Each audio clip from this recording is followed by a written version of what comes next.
Hey kids, welcome to today's episode. Today I saw a GIF on the internet of some swans being really mean to a child, and it reminded me how much I hate swans. They're jerks. Today I watched a movie where a woman who was framed as the queen bee was really old, and she was framed in bed, and I went, I hope she gets fucked a lot. And then went, no, and then the moment moved on. That movie was the topic of today's video, as read to you by the queen herself. And that movie is The Wicker Man, 2006, often mentioned as one of the worst movies of all time. Somewhat unfairly, let me give a disclaimer before Rebecca rips it to shreds. As someone who works with film stuff and wants to be a film director, it's super hard to make a movie, and when you make fun of a movie, you're basically disrespecting a lot of that hard work. And so, you disrespectful shit. Her views don't reflect mine. That's what I'm saying, and I love her. Watch out, You're making me directors. feel bad. I typed up this whole giant 3-page rant. And... Well, if you're going to use $40 million and make this movie, some pushback is to be expected. Yeah.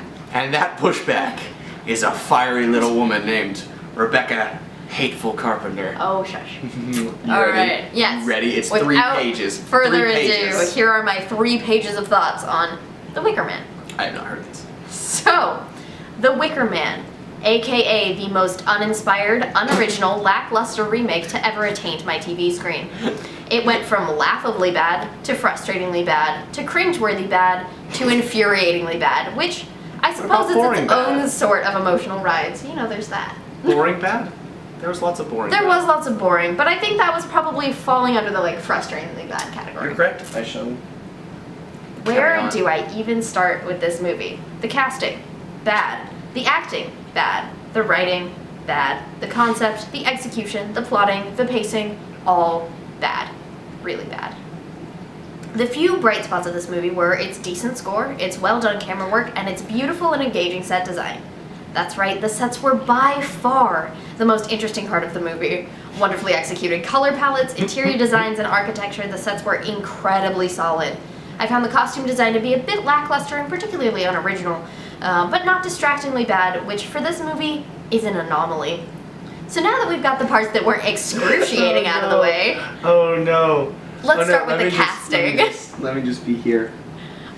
No, carry on. All carry right. on. So let's start with the casting. Who the ever-living fuck let Nicolas Cage on the set of that movie? Did he just wander in and no one really felt like kicking him out? Was the casting director intentionally sabotaging the movie? Or did someone look at the wonderfully uptight, stick-up-his-ass, insufferably God-fearing, but ultimately well-intentioned Sergeant Howie from the original and think, you know what this character needs? Less substance and more yelling. Is that what the thought process was? Because How did it get burned? certainly what ended up happening. That's a line from the movie, sorry. The whole movie was a clusterfuck of incongruous, awkward miscasts with no on-screen chemistry to speak of. Every single character missed the mark, with the exception of Sister Summer Isle and Sister Beach, who both, tragically, had no one to play off of and were working with painfully stiff lines. But they did the best they could. No one in that movie was really working with much. It lacked any substance whatsoever, especially in the character department. We're introduced to our idiot protagonist as he rides around doing cop stuff, because the only time in the movie they can manage to convince us that this man is, in fact, a cop, is when he's riding around on his motorcycle giving people traffic tickets. That was about 2 minutes. Just wanted you to know that. Despite repeatedly shouting it at random moments with very little prompting, throughout the rest of the movie, it's hard to believe he's an officer and not just a white-bread high school teacher with anger management issues and a dumb suit. Note here that his suit that he wears has elbow patches, as if he's some sort of writer for the through the through line of this movie, and not a man of the law. Yep. What he claims to be many times with the badge, Yeah. unconvincingly. Yeah. This man has no substance. Instead of going to the island to find a missing girl that he has no connection to finding his sense of duty as we see in the original film, our dummy protagonist goes to the island at the behest of his equally two-dimensional former love interest, whose daughter has gone missing. Throughout the entire rest of the movie, he remains uninteresting and utterly uncompelling. What about the twist in the middle where it was his daughter? Spoiler alert, go fuck yourself. But is not rigid and puritanical like the original. He's not smart or determined. He's not witty or charming or hopeful or cynical or reckless. He's not really anything. Loud. And after a slew of ridiculous hand gestures and fitful discordant vibes, I was pretty okay with him burning alive, if only to see something happen. But when he burned alive, he was in this pose. You be the Wicker Man. Ah! No, it was like his Oh, wait, no. face was half covered, so it was like. Ah! I'm burning. Nick Cage. But this lack of substance is indicative of the rest of the movie as well. There is no intention behind anyone that we see or anything that happens. I didn't care at all about Officer What's-His-Face or his plotline, and there's really nothing else going on in the movie either. Which is one of the biggest problems I had with this movie. For a story about an island full of crazy cultists that perform human sacrifices and worship bees or whatever, nothing even remotely fucking interesting even happens. You should watch this movie. It isn't until the very fucking end of the movie that anything even mildly curious or bizarre happens. And at that point, I was already bored out of my goddamn mind. Listen, if you're gonna remake a movie that was wonderfully disturbing and bizarre from start to finish, at least have the guts to make your movie weird. But it had a crow fly out of a desk at one point. I want to get to that. This god-awful remake didn't even venture a toe into the rich pool of wonderfully compelling, batshit crazy imagery that we see in the original. In the 2006 version, we glimpse a disfigured man, a few quickly passed over remains in some jars, some only slightly weird animal masks, and a bunch of fucking bees or whatever. Bees.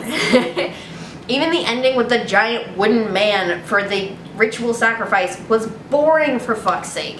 How on earth do you manage to make the coolest human sacrifice I've ever seen in my entire fucking life and make it boring? You and the people who did the House of the Devil should get together and have boring parties where you all sit around and watch paint dry. This movie also took... Oh, did you have a... No, I was... Nope, you're spot on. Paint drying is the proper response. Yep. I'm gonna look at you like you're paint. This movie also took all of the themes from the original movie and either trashed or mangled them. And then, like the visionless idiots they are, didn't put anything in their place. While I found the original movie to be delightfully engaging and entertaining commentary on the uncertain and ultimately subjective nature of religion, the 2006 movie removes any religious aspect whatsoever and replaces it with a half-assed, uninspired gender commentary that doesn't even follow comments through on nothing. It comments on... It doesn't. It doesn't follow through at all. The most that can be derived from this story is that, I don't know, women are crazy and unpredictable. Male-led society is correct and normal. No, you're reaching for a meaning. Exactly. Like there is none. I honestly couldn't tell you what they were going for. Throughout this whole movie, I was sitting on the edge of my seat in dread, waiting for them to go full-on misogynistic, but it never does. But punch, kick, kick. I'm getting to that. I'm sorry, I'm a little worried about this movie. You should be on the island. Hush. Oh. But this movie sets up a whole framework for some sort of point, but we never really see it. Even with Nick Cage ending up punching and kicking various women in all its badly choreographed glory, and being betrayed by his love interest who ultimately winds up being a manipulative siren harpy, we never really get to the point. Which is super off-brand for this movie because absolutely every other part of it was so on the nose it was painful. Painful. There's never a moment of mystery or tension in this movie because unlike the original, we follow Officer Idiot around a seemingly normal island while the movie tries in vain to convince us that something shady is happening. In the original movie, we feel frustrated and gaslighted along with the main character as the movie jerks us around one way and then the next in search of the girl. First she doesn't exist, then she's dead. But wait, she's not in her coffin, instead it's a rabbit, and someone is trying to trick us. Then it seems she's being held somewhere in town to be sacrificed, but come to find out she's a willing accomplice who ultimately leads the sergeant to his death. And lights him on fire. And lights him on fire. And while the 2006 version hits essentially all the same plot points, there's no element to discovery of any of them, and none of them hit the right tone to engage the audience. Instead, the whole island of cultists colluding to frustrate and confuse us, we see a bunch of mostly normal people who are a little creepy at best. But they're women. It really is a disappointing clusterfuck of unsatisfying, overplayed reactions that leave little room for any mystery or tension. Officer Idiot says exactly what he's thinking and how he's feeling at any given moment, and instead of being an active agent in the plot we try to solve the mystery with, he blindly stumbles around, falling through floors and stumbling like a fucking idiot into a perfectly avoidable bee's nest for one painfully predictable and almost incoherent clue to the next. To really hit the point on this, there's a whole sequence where he's hearing something in a barn and he walks around, and the climax of the sequence is he finds a piece of clothing before falling through the floor, climbing out, and it ends. And later, the drama of this movie comes from him riding a bike into what I can only describe as a field of bees, because there's bee hut, bee hut, bee hut, bee hut, forever. And apparently he just doesn't know what a bee hut looks like. And he knows he's allergic to bees. Yeah. What the fuck? So go away. Don't go into Don't go into the thing. Bee palace is no place for you.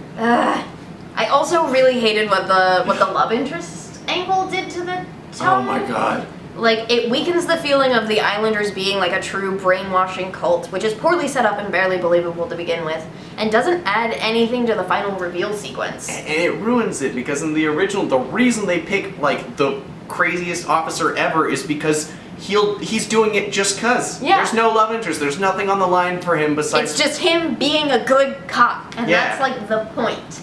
Also, he is a total asshole, but he's an asshole good cop, which makes him Yeah. so complicated and I loving. know, I Not love it. Officer Idiot. And I loved the feeling of him being absolutely on his own in the original, against this entire island of crazy cultists. And that's not present at all in the remake. Willow is dead weight who clogs up the flow of the movie and whose only purpose is really to make us feel bad that Officer Idiot got manipulated. A purpose that she does a really bad job at. Thanks, writing. Which I guess gets at the heart of the vivid dislike of this movie.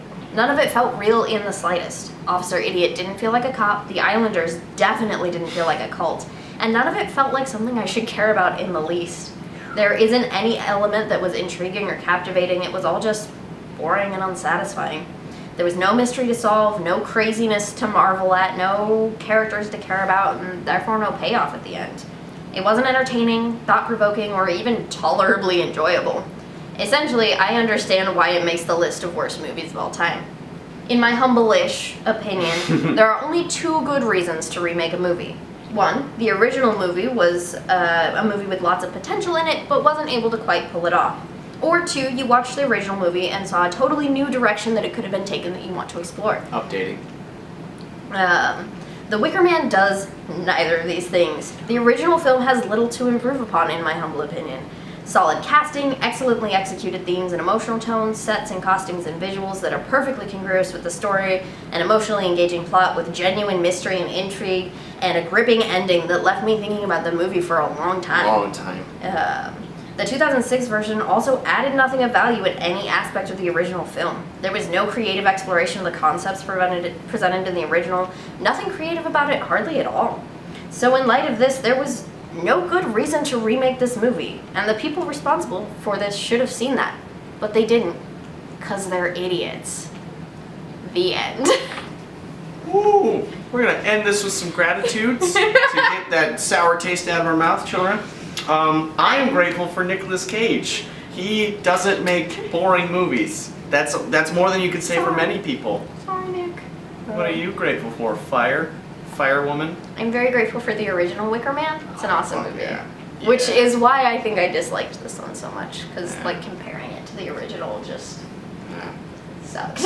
Alright, for the folks at home, why do you think the original is so not that well known? At least to us. I barely ever heard of it outside of the context of the remake being so bad, and it's a legit masterpiece.